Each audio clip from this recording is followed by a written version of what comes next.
Yo pensaba hacer una premisa acerca de la centralidad de la declaración de las partes como medio de prueba, reevaluado con el Código del 83, que ha salvado una reticencia, más bien que ha superado una reticencia que se encontraba en el derecho anterior, sobre todo en la instrucción pro vida mater, y que con la redacción de Mitis Iudex, con el canon 1678, en su primer párrafo, ha modificado por lo menos el enunciado textual del modo como se reconoce el valor de prueba de la declaración de las partes. Y lo que yo quería centrarme era en si Mitis Iudex modifica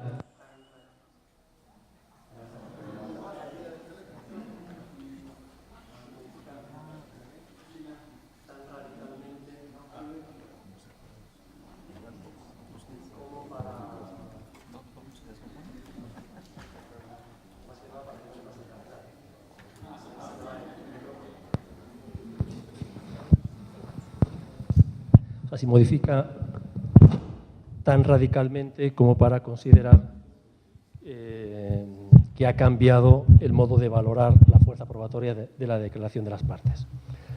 Y luego querría centrarme también sobre un modo para poder dar valor a la declaración de las partes. Lo adelanto ya ahora, por si después no tenemos tiempo. Para poder dar valor a la declaración de las partes es fundamental realizar una instrucción de calidad. Yo pensaba, me detendré si luego alcanza el tiempo, algunos criterios que ofrece el Código de 1572 a propósito de la valoración de la declaración de los testigos, pero que se pueden aplicar también a la declaración de las partes y al modo de realizar el interrogatorio. De qué manera el juez o el instructor, cuando recibe la declaración de las partes, como todos los demás medios de prueba, especialmente la declaración de las partes y de los testigos, en la medida en que el instructor no se contenta con respuestas genéricas, sino que intenta circunstanciar, ¿no?, que traducir o concretar las afirmaciones de la parte, que se puedan contrastar con hechos, momentos, actitudes, circunstancias que permitan dar valor a la declaración de las partes. Y luego pensaba referirme también a la relación que hay entre la fuerza probatoria de la declaración de las partes y la certeza moral, ¿no?, que es el modo como el grado de convicción que tiene que tener el juez para poder dictar una sentencia de nulidad del matrimonio. Tiene que haber aquí una certeza moral que excluya una duda razonable acerca de la validez del matrimonio. Bien, en la premisa yo quería referirme a la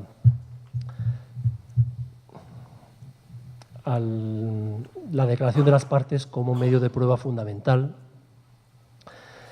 que es un logro, es un avance indiscutible del Código del 83.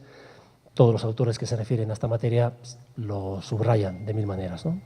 Que el legislador del 83 quiso superar una como reticencia que se encontraba en la legislación anterior, especialmente en el artículo 117 de la Pro Vida Mater, en la que se decía que lo que decía la parte no podía ser tenido en cuenta para la nulidad del matrimonio, porque se presume, no se decía de esta manera, pero estaba como subyacente, se presume que uno miente siempre en favor propio, ¿no? El Código del 83 no admite más esta presunción de mendacidad. Pero no tengo que repetir lo que no.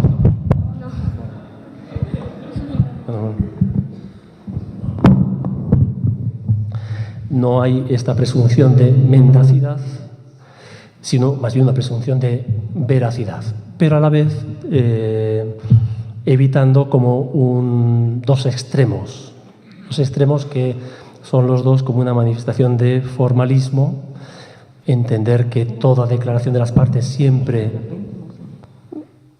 lleva al agua a su molino, siempre que la declaración de las partes, la parte siempre miente, es un formalismo que hay que evitar, pero también hay otro formalismo que podríamos llamar ingenuo, de quien entiende que la parte no solamente dice siempre la verdad, hay que presumir que así sea, pero cabe que le sucede a las partes, le sucede a los testigos, nos sucede a todos en todas las circunstancias de nuestra vida, que fácilmente cuando evocamos un suceso de nuestra vida, y especialmente cuando ese suceso está marcado tiene una carga traumática tan fuerte como la del fracaso del matrimonio, es fácil que yo, aun queriendo ser sincero, evoque o traiga a la memoria un hecho falseado por la carga traumática que tiene el fracaso del matrimonio, también por el deseo de obtener una sentencia afirmativa, sin que yo me dé mucha cuenta, ¿no? Entonces, el formalismo de entender que la parte miente siempre y el formalismo que sería aceptar acríticamente lo que afirma la parte en una causa en la que la persona es movida por motivos de conciencia, porque ya resolvió todas las cuestiones patrimoniales ante la instancia civil, y quien acude al proceso canónico por motivos de conciencia para poder acceder a los sacramentos, por ejemplo, hay que presumir que dice siempre la verdad y hay que presumirlo, pero sin aceptarlo acríticamente, ¿no? La certeza de la parte y la sinceridad de la parte no se traslada subjetivamente, no se traslada automáticamente a la certeza que tiene que obtener el juez. Esta cuestión de la fuerza probatoria de la declaración de las partes adquiere una relevancia particular en el contexto también de la pastoral con los divorciados vueltos a casar, y muy especialmente en un supuesto que recoge Familiaris Consortio en el número 84, donde Juan Pablo II dice a los pastores que han de discernir muy bien las situaciones, cuando habla de las situaciones irregulares. Dice que hay que discernir muy bien las situaciones. Un caso es el de la persona que ha sido abandonada, se ha separado, se ha vuelto a casar, o incluso de la persona que está subjetivamente segura de la nulidad de su matrimonio, pero no consigue trasladar esa convicción, esa certeza hacia el exterior, hacia el juez, ¿no? Son las llamadas nulidades de conciencia. ¿En qué medida yo puedo estar convencido subjetivamente de la nulidad de mi matrimonio, pero no consigo transmitir esta convicción mía al juez? Este supuesto de la llamada nulidad de conciencia, que recoge Familiaris Consortio en el número 84, que luego ha sido también recogido en una famosa carta de la Congregación de la Doctrina de la Fe del año 94, siempre a propósito de los divorciados vueltos a casar, en el que decía la congregación: este problema hoy ya no se plantea tanto, ya no tiene tanta virulencia este problema, precisamente porque el Código admite la fuerza probatoria de la declaración de las partes. En este contexto, ¿no?, de tratar de resolver las situaciones irregulares, lo apuntaba en la conferencia anterior, ahora en fin, solamente lo evoco, puede llevar a un desenfoque de la naturaleza del proceso, ¿no? O sea, entender que el proceso sirve para resolver situaciones matrimoniales irregulares. Y es verdad que sirve para resolverlas, pero sirve para resolverlas indirectamente, ¿no? El objeto del proceso no es directamente resolver la situación matrimonial irregular. El objeto del proceso es tratar de descubrir cuál es la verdad sobre la condición personal de las personas, de los cónyuges, y secundariamente resolver la situación matrimonial. Esto que parece evidente, me parece a mí que es muy bueno recordarlo en aquellos procesos en los que a todos nos pasa. Me pasaba cuando comencé a dar clases, cuando comencé a ser juez. Estuve dando clases unos años, luego comencé a ser juez. Y mientras daba clases, pues todos los casos eran, como se dice en Italia, tizio e caia. nombres abstractos. Luego, cuando empiezas a ser juez, ves que Ticio y Calla no son Ticio y Calla, son Juan y Pepita. Son personas reales que están esperando tu palabra para obtener una respuesta y poder acceder a los sacramentos. Claro, esta preocupación, que es sana y es tan fuerte y es tan saludable, requiere del juez también mucho equilibrio para no desenfocar y para no instrumentalizar el proceso, ¿no? Con el riesgo de dar sentencias sin la certeza suficiente, en las que yo albergo una cierta duda acerca de la validez, pero a pesar de todo declaro la nulidad del matrimonio. Bien, hay una evolución en la legislación, como decía. El Código del 83, en el canon 1679, que especifica para los procesos matrimoniales lo que prevén el canon 1536 respecto de los procesos en general. No me voy a detener ahora acerca del canon 1536 porque quiero ir directamente a la modificación de Mitis Iudex. Hay un paso relevante, me parece a mí, en Dignitas Connubii, cuando ofrece un concepto de confesión nuevo o sui generis, o que acoge lo que en la praxis de la jurisprudencia de la Rota Romana se entendía como confesión, no ya en el sentido que le da el canon 1535 de una afirmación de algo contra la propia posición procesal, sino más bien, como hace la jurisprudencia de la Rota, sobre todo en las causas de simulación, que entiende por confesión la afirmación contra la validez del matrimonio, independientemente de la posición procesal. Entonces, Dignitas Connubii, cuando asume este concepto de confesión, en mi opinión, y también de otros autores, lo que viene a decir es que todas las afirmaciones de las partes, que sean declaraciones, que sean confesiones, que sean judiciales, extrajudiciales, todas han de ser recibidas por el juez y valoradas libremente, ¿eh?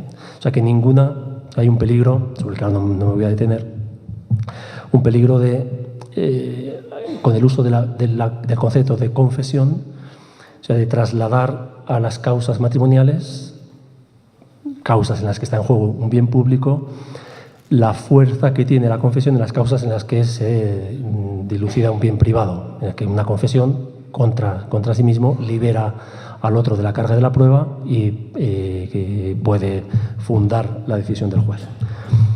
El uso del término confesión en las causas matrimoniales puede ser como influido por la fuerza que tiene el concepto de confesión en las causas privadas.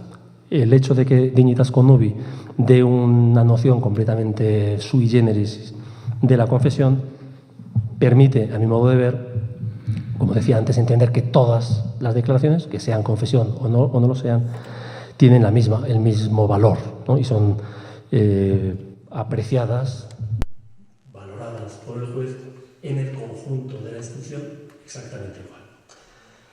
Entonces, ¿qué hace Mitis Iudex? Aquí vengo al núcleo de lo que yo quería comentar. Voy a leer el texto todos conocen la novedad de Mitis Iudex al respecto, pero voy a leer las dos formulaciones, la de la redacción del 83 con la modificación o añadido o matización de Dignitas Connubii y la de Mitis Iudex. En la redacción del 83 de Dignitas Connubii se decía: a la confesión judicial y las declaraciones de las partes que no sean confesiones no se les puede atribuir fuerza de prueba plena a no ser que concurran otros elementos probatorios que las corroboren totalmente. Y añade, a no ser que las pruebas sean plenas por otro concepto, para valorar las declaraciones de las partes, de acuerdo con el 1536, el juez ha de requerir, si es posible, testigos que declaren acerca de la credibilidad de las partes y usará también otros indicios y adminículos. Es decir, no se puede atribuir o sea, el punto de partida es negativo. No se puede atribuir fuerza de prueba plena. Prueba plena y certeza moral son dos conceptos equivalentes, ¿no? Se adquiere la certeza moral una vez que la prueba se considera plena. No se le puede atribuir fuerza de prueba plena a no ser que sean confirmadas, concurran otros elementos que las corroboren totalmente. Mitis iudex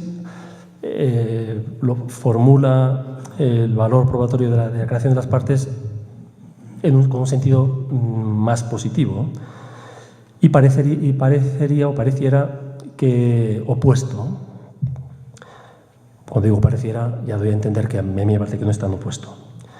Dice, la confesión judicial y las declaraciones de las partes, sostenidas por eventuales testigos sobre la credibilidad de las mismas, pueden tener valor de prueba plena que debe valorar el juez considerando todos los indicios y adminículos si no hay otros elementos que las refuten. No pueden tener fuerza de prueba plena a no ser que haya otros elementos que las corroboren. Pueden tener fuerza de prueba plena a no ser que haya elementos que las refuten o que las contradigan. Para bastantes autores, sobre todo los que escribieron inmediatamente después de la promulgación de Mitis iudex, este texto, en 1678, en su primer párrafo, constituía un giro copernicano, un planteamiento completamente radical o radicalmente diferente, como si el mismo favor matrimoni hubiera cambiado de significado. No se presume más la validez del matrimonio, sino que se podría presumir la nulidad del matrimonio cuya nulidad invoca una de las partes. El subsidio en realidad no añade mucho. Los primeros autores, como digo, se mostraron muy perplejos o subrayando este cambio radical de planteamiento.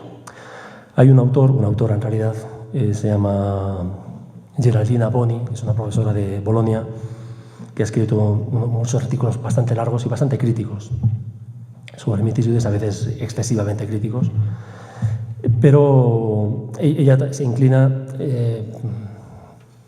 por defender que Mitis iudex cambia radicalmente el planteamiento, ¿no? Y que deja abierta la puerta a lo que ella entiende que sería un abuso, que es la autocertificación de la nulidad. Ciertamente, si así fuera, sería un abuso, ¿no? Entonces, ¿necesariamente es así? Es mi pregunta. ¿Necesariamente la nueva formulación de Mitis iudex lleva a eso?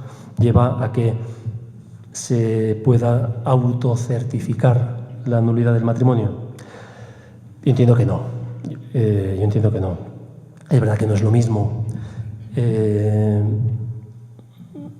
exigir elementos que confirmen a considerar si hay elementos que refutan, ¿no? El modo de acceder a la declaración de las partes y de confrontarla con los otros medios de prueba, otros elementos, es diferente, ¿eh? Y es verdad que existe el riesgo de connivencia, de colusión, pero existe ahora como existía antes. No es que Mitis iudex modifique o que añada un riesgo de connivencia mayor, ¿no?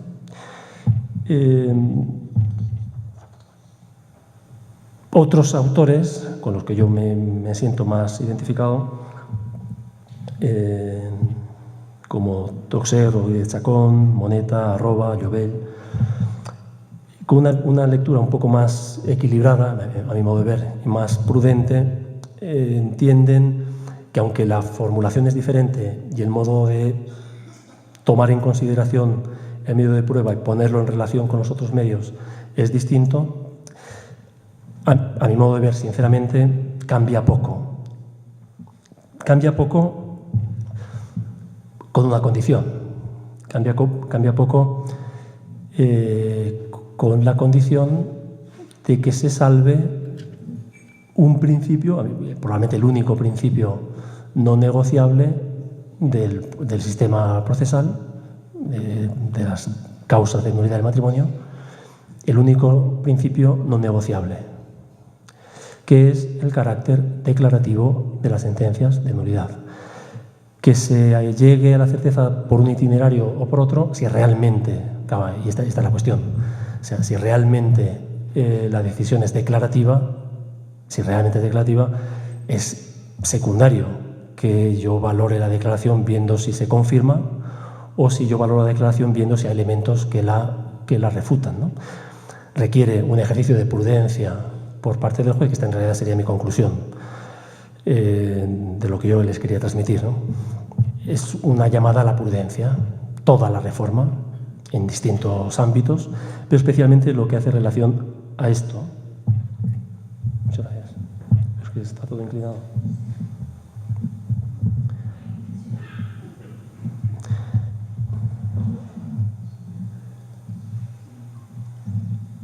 Pero especialmente lo que tiene que ver con la valoración de la declaración de las partes. Un momentito. Así veo cuántos se han dormido, pero son menos de los que yo pensaba. O sea, si el juez, al confrontar la declaración de las partes, si las considera, o mejor, si se contenta con la afirmación de la parte y no se siente movido, porque es responsabilidad del juez no contentarse con un solo medio de prueba. Es evidente, este es como el razonamiento que hace Llobell, que a mí me parece muy razonable, es decir, que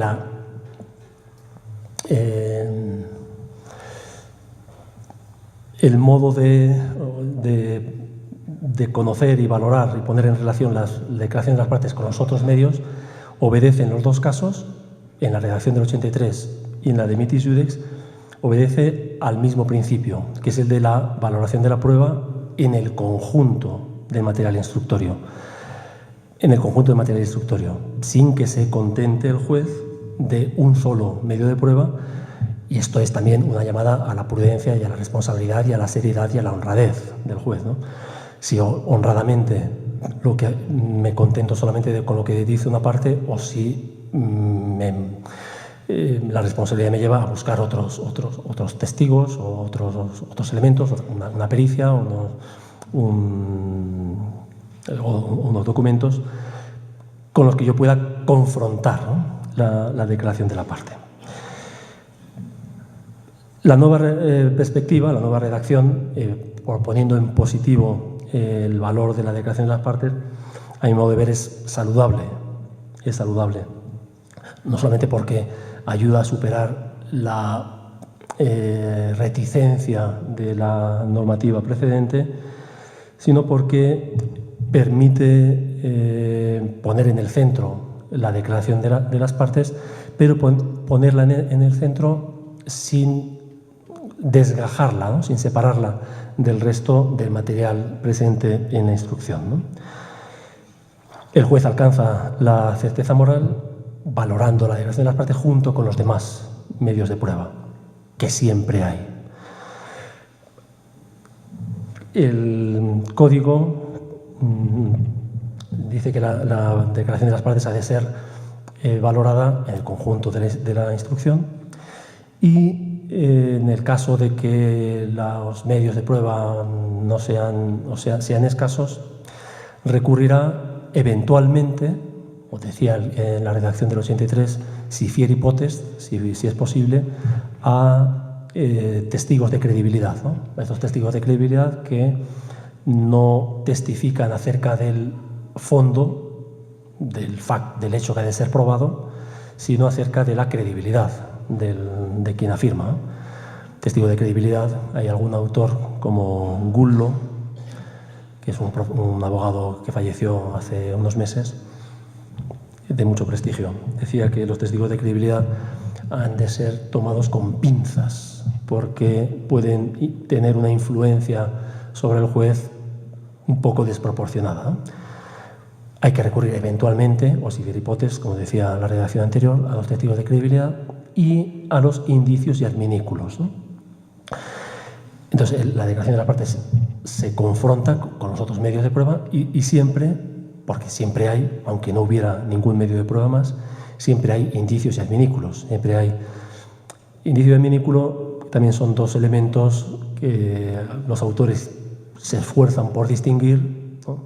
Indicio que hace referencia al mérito de la causa y adminículo que no hace referencia directamente al mérito de la causa, pero que en definitiva, como dice Moneta, al final, inicio y adminículo, pues prácticamente se refieren a la misma realidad, ¿no?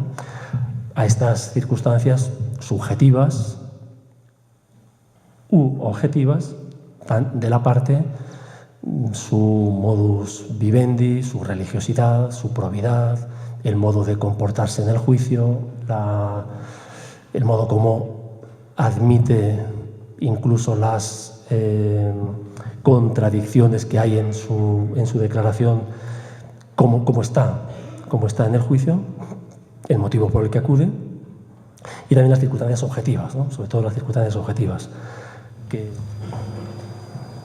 Entonces, los indicios y adminículos que para algunos autores, por ejemplo Moneta, dice que formalmente se distingue el indicio como el punto de partida de la prueba presuntiva, el adminículo como aquellos elementos que sin llegar a ser prueba proporcionan elementos que ayudan a valorar los demás medios de prueba.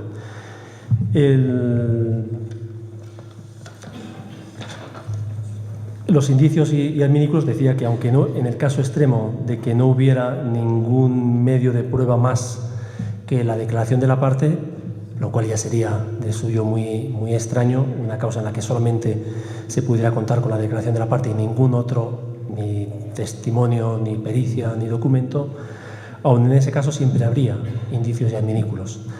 Sobre todo siempre hay circunstancias, ¿no?, de estas a las que me he referido, que tienen que ver con circunstancias subjetivas u objetivas y que permiten al juez que enfrenta sin prejuicios lo que afirman las partes, le permite ver, como dice la redacción de 1678, si hay elementos que refutan lo que afirma la parte. O sea, si le hacen,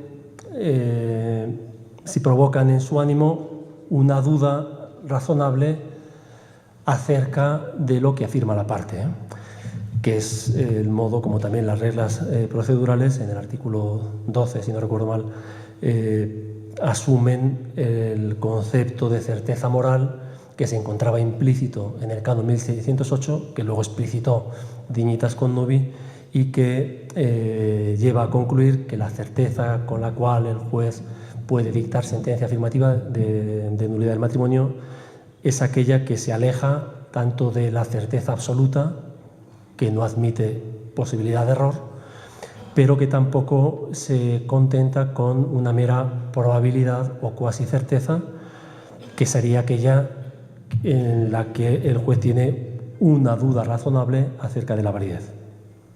Y dicho en positivo, la certeza requerida es aquella en la que el juez no tiene una duda razonable acerca de la validez y que tendrá que tener en cuenta a la hora de confrontar la declaración de las partes con estos indicios y adminículos que siempre se encuentran en la causa, aunque fueran solo las circunstancias a las que he hecho referencia.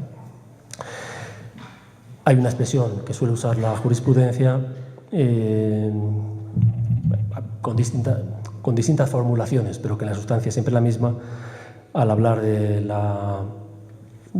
modo como hay que recibir y creer lo que afirman las partes. Hay que creer lo que dicen las partes, pero hay que creer lo que dicen las partes, sobre todo lo que dicen no tanto con las palabras cuanto con la vida. La expresión que se usa en la jurisprudencia es que los hechos son más elocuentes que las palabras, ¿no? Facta eloquentiora sunt verbis. Es decir, yo creo a la persona, pero le creo por lo que afirma, pero creo sobre todo por cómo vive. Una persona que afirmara haber excluido, es el ejemplo clásico que admite también sus matices, que afirmara haber excluido la indisolubilidad del matrimonio y que su matrimonio hubiera durado muchos años y él hubiera mostrado en distintos momentos el deseo de salvar el matrimonio, lo que afirma con su vida, con las obras, son mucho más elocuentes, y es en lo que hay que creerlo, que son mucho más elocuentes que las palabras. Luego quería hacer referencia, aunque lo adelanté ya antes, por si luego no me quedaba tiempo, el punto central al que mencionaba al inicio, que es el de la calidad del interrogatorio. La calidad del interrogatorio, que es la garantía de que la declaración de las partes puede ser tomada en cuenta, puede tener valor, que no se reduce a 4 afirmaciones, sino que quien recibe la declaración trata de concretar, circunstanciar el modo como la actitud activa, el modo de redactar el cuestionario, de adaptarlo a la causa y sin usar un cuestionario estándar, el modo de interpelar, de hacer las preguntas que surgen a lo largo del diálogo del interrogatorio. Si hay una respuesta que contradice lo que afirmó la otra parte o lo que afirmó un testigo, el instructor, porque tiene una actitud activa y porque quiere que ese trabajo, ese interrogatorio, esa declaración sirva, pues le introducirá una demanda que trate de aclarar, ¿no? o que en alguna ocasión le puede llevar a volver a llamar a la parte, ¿no? O sea, el cuestionar una declaración no es una falta de confianza, es una manifestación de que tomo en serio. Si usted afirma una cosa, la otra parte afirma lo contrario, yo puedo quedarme con la contradicción y valorar cuál de las dos versiones es más creíble. Puedo volver a llamar a la parte que me parece que no fue suficientemente clara. Podría intentar un careo, pero no suele, aunque esté previsto, no suele ser muy eficaz. Pero en cualquier caso, el modo de interactuar, ¿no? del instructor con la parte. El modo de realizar las preguntas, ¿no? El código y Dignitas Connubi, a propósito de la declaración tanto de los testigos como de las partes, señala como unos límites, ¿no? Es el artículo 169, en el que dice cómo se han de realizar las preguntas, ¿no? Han de ser breves, acomodadas a la capacidad del interrogado, que no abarquen varias cuestiones a la vez, no capciosas o falaces, o que sugieran una respuesta que a nadie ofendan y que sean pertinentes a la causa.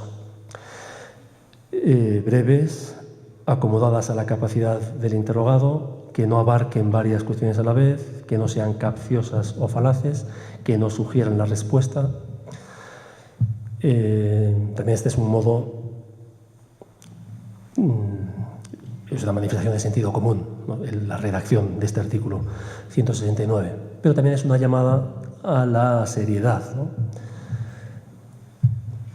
Luego, al recibir el material instructorio, yo soy juez en apelación, ¿no?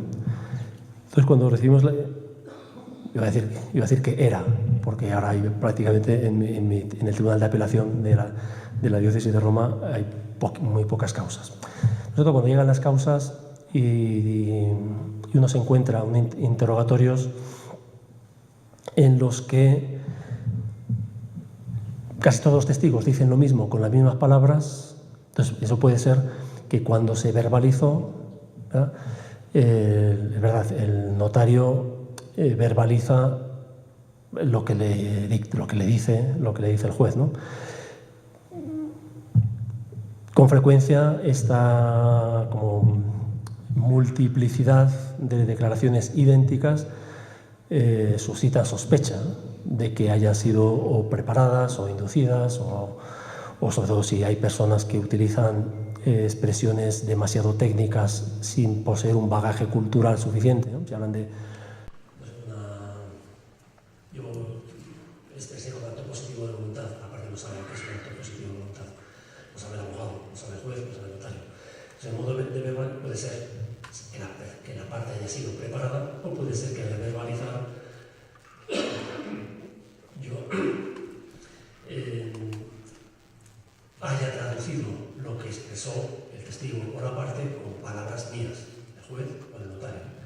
Por eso el esfuerzo de recibir y transcribir con las mismas palabras que usó la parte o el testigo, que dan mucha más frescura y que permiten ver la autenticidad de la declaración, ¿no? Y lo mismo las preguntas que no sean ni capciosas ni sugieran la respuesta, ¿no?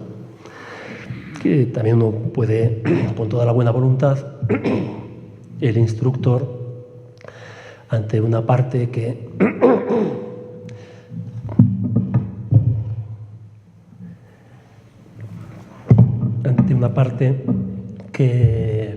no sabe expresarse con mucha propiedad, y el instructor, para ayudarle, le dice, bueno, lo que usted quiere decir es que excluyó los hijos. Y quizás sí quería decirlo, pero quizá no. Quizá es con toda la buena voluntad del instructor que no solamente le sugiere preguntas capciosas, falaces, o que sugieren la respuesta, o que carecen, ¿no?, de una correspondencia con la... Muchas gracias.